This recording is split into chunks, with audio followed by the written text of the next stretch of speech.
नमस्ते दोस्तों, स्वागत है आप सबका हमारे चैनल में। हाजिर हूँ फिर से एक नई कहानी के साथ। कहानी कम ज़ोर पर ज़ोर। कुछ दिन पहले की बात है। मैंने अपने बच्चों की गवर्नेंस जूलिया को अपने पढ़ने के कमरे में बुलाया और कहा, बैठो जूलिया, मैं तुम्हारी तनख्वाह का हिसाब करना चाहता हूँ। मेरे ख्याल से तुम्हें पैसों की ज़रूरत होगी और जितना मैं तुम्हें अब तक जान सका हूँ, मुझे लगता है तुम अपने आप तो कभी पैसे मांगोगी नहीं, इसलिए मैं खुद तुम्हें पैसे देना चाह रहा हूँ। तो बताओ, कितनी फ़ीस तय हुई थी? 30 रूबल ना? जी नहीं, 40 रूबल महीना, जूलिया ने दबे स्वर में कहा। नहीं भाई, 30। मैंने डायरी में नोट कर रखा है। मैं बच्चों की गवर्नेंस को हमेशा 30 रूबल महीना ही देता आया हूँ। अच्छा, तो तुम्हें हमारे यहाँ काम करते हुए कितने दिन हुए हैं? 2 महीने ही ना? जी नहीं, 2 महीने 5 दिन। क्या कह रही हो? ठीक 2 महीने हुए हैं भाई, मैंने डायरी में सब नोट कर रखा है। तो 2 महीने के बनते हैं 60 रूबल, लेकिन 60 रूबल तभी बनेंगे जब महीने में एक भी नागा ना हुआ हो। तुमने इतवार को छुट्टी मनाई है। इतवार तुमने काम नहीं किया। इतवार को कोल्या को सिर्फ घुमाने ले गई। इसके अलावा तुमने 3 छुट्टियाँ और ली है। जूलिया का चेहरा पीला पड़ गया। वह बार बार अपने ड्रेस की सिकुड़ने दूर करने लगी। बोली, एक शब्द भी नहीं। हाँ, तो 9 इतवार और 3 छुट्टियाँ, यानी 12 दिन काम नहीं हुआ। मतलब यह है कि तुम्हारे 12 रूबल कट गए। उधर कोल्या 4 दिन बीमार रहा। तुमने सिर्फ तान्या को ही पढ़ाया। पिछले सप्ताह शायद 3 दिन हमारे दांतों में दर्द रहा था और मेरी बीवी ने तुम्हें दोपहर बाद छुट्टी दे दी थी। तो इस तरह तुम्हें कितने नागे हो गए? 12 और 7, 19। तुम्हारा हिसाब कितना बन रहा है? 41 रूबल, ठीक है ना? जूलिया की आंखों से आंसू छलछला आए। वह धीरे से खांसी, उसके बाद अपनी नाक पोंछी, लेकिन उसके मुंह से एक भी शब्द नहीं निकला। हाँ, एक बात तो मैं भूल ही गया था, मैंने डायरी पर नज़र डालते हुए कहा। 1 जनवरी को तुमने चाय की प्लेट और प्याली तोड़ डाली थी। प्याली का दाम तुम्हें पता भी है? मेरी किस्मत में तो हमेशा नुकसान उठाना ही लिखा है। चलो, मैं उसके 2 रूबल ही काटूंगा। अब देखो, तुम्हें अपने काम पर ठीक से ध्यान देना चाहिए ना।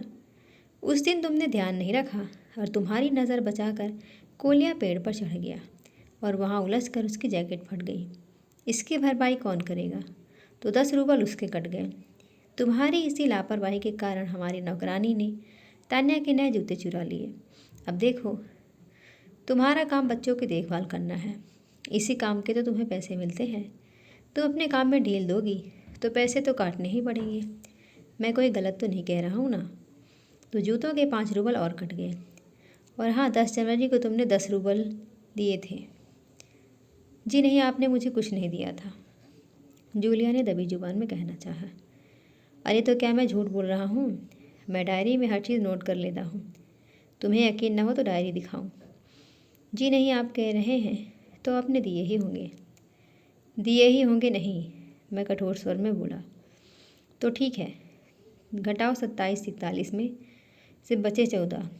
क्यों, हिसाब ठीक है ना? उसकी आंखें आंसुओं से भर उठी। उसके शरीर पर पसीना छलछला आया। उसकी आवाज़ें कांपने लगी। वह धीरे से बोली, मुझे अभी तक एक ही बार कुछ पैसे मिले थे और वो भी आपकी पत्नी ने दिए थे, सिर्फ 3 रूबल, ज़्यादा नहीं। अच्छा, मैंने आश्चर्य से पूछा, और इतनी बड़ी बात तुमने मुझे अभी भी नहीं बताई? और ना ही तुम्हारी मालकिन ने मुझे बताई। देखो, हो जाता ना अनर्थ। खैर, मैं इसे भी डायरी में नोट कर लेता हूँ। हाँ, तो 14 में से 3 और घटा दो। इस तरह तुम्हारे बचते 11 रूबल। बोलो भाई, ये रही तुम्हारी तनख्वाह। ये 11 रूबल देख लो, ठीक है ना? जूलिया ने कांपते हाथों से 11 रूबल लिए और अपने जेब टटोल कर किसी तरह उन्हें उसमें ठूस लिया और धीरे से विनीत स्वर में बोली, जी धन्यवाद। मैं गुस्से से आग बबूला होने लगा। कमरे में टहलते हुए मैंने क्रोधित स्वर में उससे कहा, धन्यवाद किस बात का? आपने मुझे पैसे दिए, इसके लिए धन्यवाद। अब मुझसे नहीं रहा गया। मैंने ऊंचे स्वर में लगभग चिल्लाते हुए कहा, तुम मुझे धन्यवाद दे रही हो, जबकि तुम अच्छी तरह जानती हो कि मैंने तुम्हें ठग लिया है, तुम्हें धोखा दिया है, तुम्हारे पैसे हड़प कर तुम्हारे साथ अन्याय किया है। इसके बावजूद तुम मुझे धन्यवाद दे रही हो? जी हाँ, इससे पहले मैंने जहाँ जहाँ काम किया उन लोगों ने तो मुझे पैसा नहीं दिया। आप कम से कम कुछ तो दे रहे हैं। उसने मेरे क्रोध पर ठंडे पानी का छींटा मारते हुए कहा।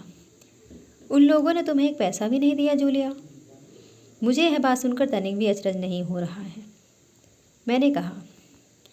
फिर स्वर धीमा करके मैं बोला, जूलिया, मुझे इस बात के लिए माफ़ कर देना कि मैंने तुम्हारे साथ एक छोटा सा क्रूर मजाक किया, पर मैं तुम्हें सबक सिखाना चाहता था। देखो जूलिया, मैं तुम्हारा एक पैसा भी नहीं काटूंगा।